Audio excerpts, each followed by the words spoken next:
भाई भाजपा के जो मंत्री बने हैं, पहली बात तो बनने में बहुत देर लगी है, तो हो सकता है कुछ तनाव में हो कि हम देर में क्यों बने हैं। जो उस प्रकार के बयान आ रहे हैं वो संतुलित नहीं है, क्योंकि जो बड़े पद पे व्यक्ति बैठता है उसको बहुत सोच समझ के बयान देने चाहिए।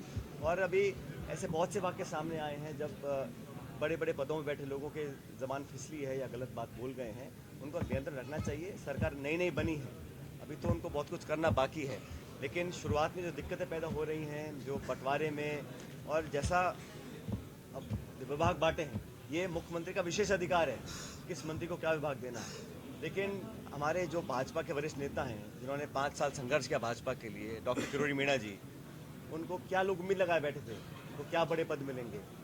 पद भी नहीं दिया, जो मंत्रालय दिया वो भी काट छांट करके बहुत सीमित उनको कृषि मंत्रालय दिया है, उसमें जो बाकी डिपार्टमेंट्स नहीं दिए। तो इस प्रकार में जो ये निर्णय सरकार और बीजेपी का है, लेकिन बाहर से जो मैं दिखता है, जो मेहनत उन्होंने करी थी अपनी पार्टी के लिए, उनके साथ न्याय नहीं हुआ ऐसा मैं मानता हूँ। सचिन जी, बीजेपी एक आरोप लगा ये मंदिर के दर्शन करने के लिए किसी के न्योते की जरूरत नहीं है। मेरा जब मन करेगा मैं जाऊंगा, और देश में जितने भी तीर्थ हैं वहाँ सब हमारे साथी लोग जाते हैं देश के। ये भावनात्मक मुद्दा है, धार्मिक मुद्दा है, इस पर राजनीति करना मैं समझता हूँ गलत है। आपको राजनीति करनी है मुद्दों पर करें, आप निवेश पर करें, गरीबों पर करें, किसानों पर करें, अपनी आर्थिक नीतियों पर करें, महंगाई कम कैसे करें उस पर करें। आज कच्चे तेल का दाम आधा हो गया है विश्व बाजार में, और भारत सरकार दाम कम नहीं कर रही है। हमने वादे किए हैं, देश में 80 करोड़ लोगों को आप सस्ता भोजन उपलब्ध करा रहे हैं, और आप कहते हैं बहुत ज़्यादा विकसित हो गए हैं। भाजपा कुछ काम करे तो वो योगदान है, वो श्रमदान है, वो अच्छी नीति है, और बाकी पार्टियां करें तो रेवड़ी है। मुद्दों पर चर्चा हो, मुद्दों पर चुनाव हो, हम सब उसके लिए तैयार हैं, लेकिन भावनात्मक मुद्दों पर राजनीति कर कर वोट बटोरने का काम जो किया जा रहा है, मैं समझता हूँ वो गलत है। इसलिए मुझे नहीं लगता कि उससे बहुत ज़्यादा फर्क पड़ेगा। आस्था का जो विषय है, धर्म का विषय है, पाठ पूजा का है, किसकी किसमें कहाँ आस्था है, वो व्यक्तिगत निर्णय है। हम सब भगवान राम को मानते रहेंगे, लेकिन इसका बीजेपी जिस तरह लाभ लेना चाहती है, मैं उसको गलत मानता हूँ।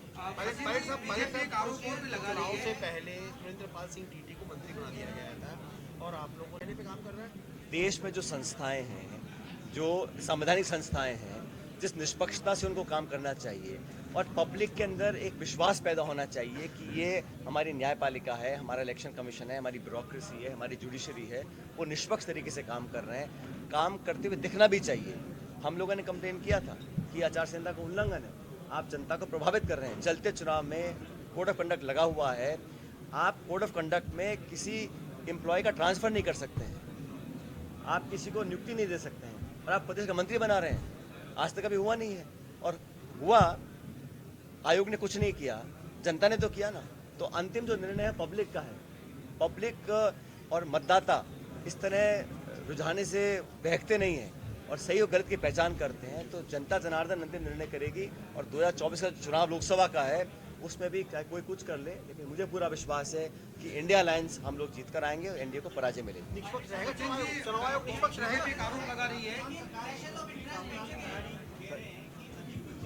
कौन?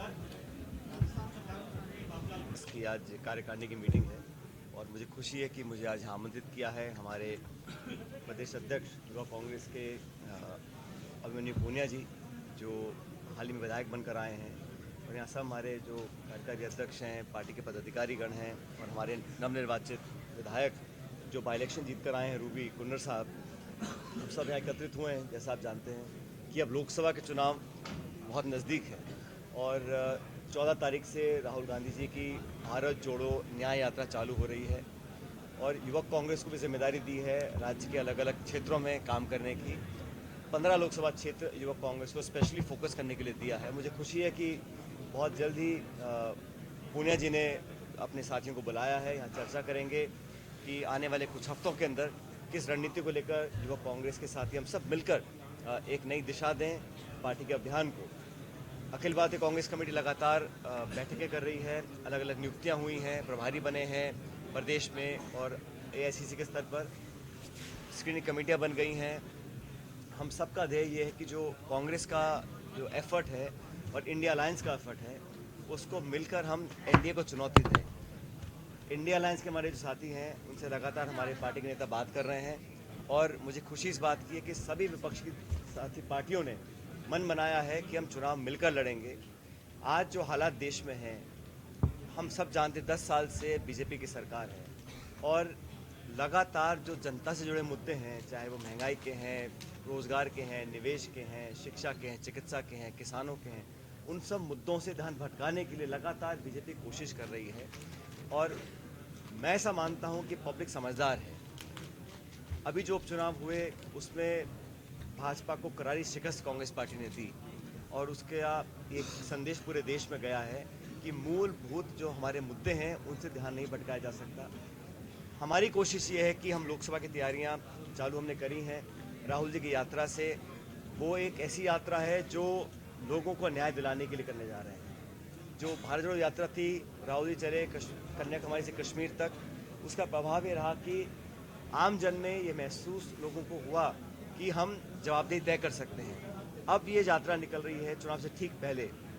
ये एक पॉलिटिकल यात्रा नहीं है, लेकिन समाज का वो तबका जो वंचित है, जो पिछड़ा है, जो न्याय को झेल रहा है, जो आखिरी पंक्ति में खड़ा है, उन लोगों की आवाज़ उठाने के लिए इस यात्रा को निकाला जा रहा है। मणिपुर से शुरू होगी 14 तारीख को, हम सब उसमें शामिल होंगे और अलग अलग राज्यों में काम बांट दिए गए हैं। मुझे पूरा विश्वास है कि इंडिया अलायंस जब चुनाव लड़ेगा, तो इस गणित को आप याद रखिए, इंडिया अलायंस पॉलिटिकल पार्टी का जो वोट है वो 2/3 वोट है। 65% वोट इंडिया अलायंस पार्टनर्स को मिला था 2019 में और 35% वोट मिला था एनडीए को।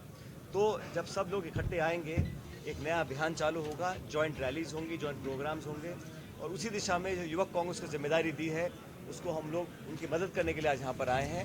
और मुझे खुशी है कि अध्यक्ष जी ने, इनके सभी साथियों ने पूरे प्रदेश के नेताओं को यहाँ बुलाया है और जो फोकस तैयारी करनी है उस पर हम काम कर रहे हैं। बीजेपी के पास अब मुद्दा कोई बचा नहीं है। बीजेपी ने मान लिया है लोकसभा चुनावों के अंदर बहुत से सांसदों को चुनाव लड़ाए विधायक बना दिया है, तो वहाँ पर भी तब्दीली लेकर आएंगे। हम लोग भी अपना सर्वे करवा रहे हैं और जैसा आपने पहले सवाल पूछा था, हमेशा से हम लोग चाहते हैं कि नौजवानों को मौका मिले। जितने भी नौजवानों को हम लोगों ने विधायक बनने का मौका दिया, जनता ने इसको पसंद किया और अच्छे बहुमत के साथ नौजवान लोगों को विधानसभा भेजा। हमारी कोशिश रहेगी कि लोकसभा के अंदर भी कोशिश रहेगी कि ज़्यादा नौजवान लोगों को मौका दिया जाए, क्योंकि देश बदलाव चाहता है, देश नौजवानों को प्राथमिकता देना चाहता है और मतदाता भी चाहता है कि नौजवान वर्ग के लोगों को आगे हम मजबूत करें। जो जीत का क्राइटेरिया है उसके अंदर जो नौजवान फिट होंगे उनको आगे बढ़ाने का काम हम सब मिलकर करें। सचिन जी, 22 तारीख को राम मंदिर का बड़ा मुद्दा है, क्या आप 22 तारीख को जाएंगे अयोध्या? मुझे को बड़ा दिखाया गया, किनको मोदी जी को बड़ा दिखाया गया, राम को छोटा दिखाया गया। तो क्या लगता है कि राम मंदिर निर्माण पोस्टर के अंदर में, तो क्या लगता है मोदी को राम बनाने की कोशिश कर रहे हैं या राम? मैं उस पर कॉमेंट नहीं करना चाहता हूँ। मैं तो इतना कहना चाहता हूँ कि धर्म, पूजा पाठ, व्यक्तिगत आस्था, ये हमारे मन, हमारे घर, हमारी भावनाओं का इशू है। इस पर राजनीति करना और लगातार करते रहना, कहीं ना कहीं जनता भी इसको पसंद नहीं करेगी। इसलिए भाजपा की कोशिश हो सकती है कि इसको पॉलिटिसाइज किया जाए, लेकिन पब्लिक जानती है कि जो इलेक्टेड सरकारें होती हैं उनका काम सेवा करने का है, जन कल्याण का है, नीति निर्माण का है, जन पब्लिक की सुविधा देने का काम है। आप धार्मिक भावनाओं पर ही राजनीति करते रहेंगे तो बहुत लंबा नहीं चलने वाला। सचिन जी, एक बीजेपी के सांसद ने कहा कि अब आपको मिल सकती है लाइव चैनल में काम करते हुए पत्रकारिता की डिग्री। यूजीसी अप्रूव्ड यूनिवर्सिटी से मिलने वाली इस डिग्री के साथ आपको मिलेगा लाइव चैनल पर रिपोर्टिंग, एंकरिंग और प्रोडक्शन में काम करने का मौका। काम करने के साथ सीखना और 70% प्रैक्टिकल और 30% थ्योरी के पैटर्न से सिखाते हुए आपको एक पूरा कोर्स करवाया जाएगा।